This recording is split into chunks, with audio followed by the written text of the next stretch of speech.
عزيزي الكاتب، ما ينفعش تكتب الشرير حلو لدرجة ان القارئ ما يستوعبش اصلا ان ده شرير. يعني لو ده سكيل الشر بتاعي، وهنا الطيب وهنا الشرير، وعندي هنا بقى كل ما تروح ناحية الابيض كل ما يبقى طيب اكتر، كل ما تروح ناحية الاسود كل ما يبقى شرير اكتر. فانت البطل والشرير حاططهم لي الاتنين في المنطقة الرمادية شوية وهيركبوا فوق بعض، لدرجة ان القارئ مش عارف اصلا يقول مين البطل مش شرير. بس انت روايتك فعليا فيها بطل وشرير. هتيجي تقولي على فكرة هنا ده مش لازم، يعني ممكن الشرير احيانا يكون بس عنده وجهة نظر مختلفة.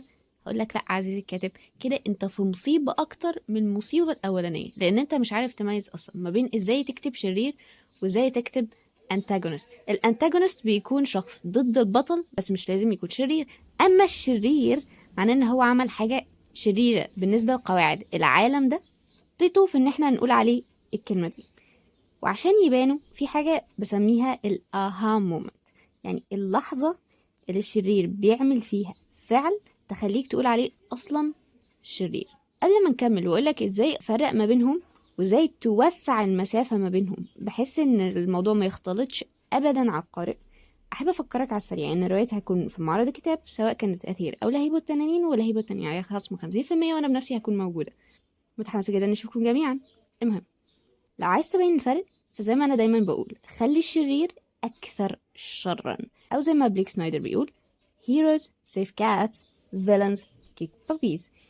يعني لو أنا عايزة أبين إن ده بطل هخليه يعمل فعل بطولي، سواء بقى إن هو هيساعد حد، بيعمل حاجة طيبة، بيعمل حاجة كويسة. بس هو بليك سنايدر كان بيقولك لمرحلة إنك ممكن توصل لمرحلة لو دي مثلا رواية رومانسية فهو حرفيا ممكن ينقذ قطة من الموت.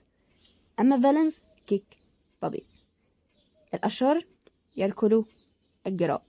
يعني لو عايز تبين ان فلان ده شرير ودي رواية عادية جدا، ممكن تخليه ماشي في الشارع ويقوم حرفيا يركل جرو، فانت اكيد في اللحظة دي تقول ان ده شرير. في حاجة بس مهمة لازم اوضحها، الشرير والطيب بيعتمد على بناءك للعالم. يعني في فرق ما بين ان انت تكتب رواية رومانسية هينطبق عليها اي حاجة بتحصل في حياتنا احنا العادية، ما بين ان انا بكتب رواية فانتازيا ليها قواعد، او رواية في الخيال عامة ليها قواعد العالم بتاعها.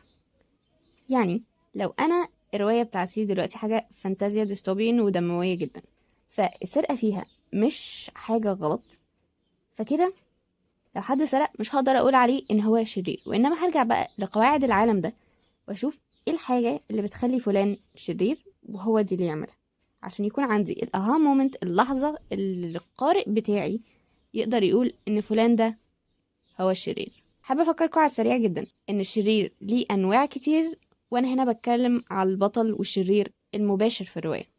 لو عايزين تعرفوا بقية الانواع او مهتمين بكتابة وستوري تيلينج ما تنسوش تعملوا لي فولو.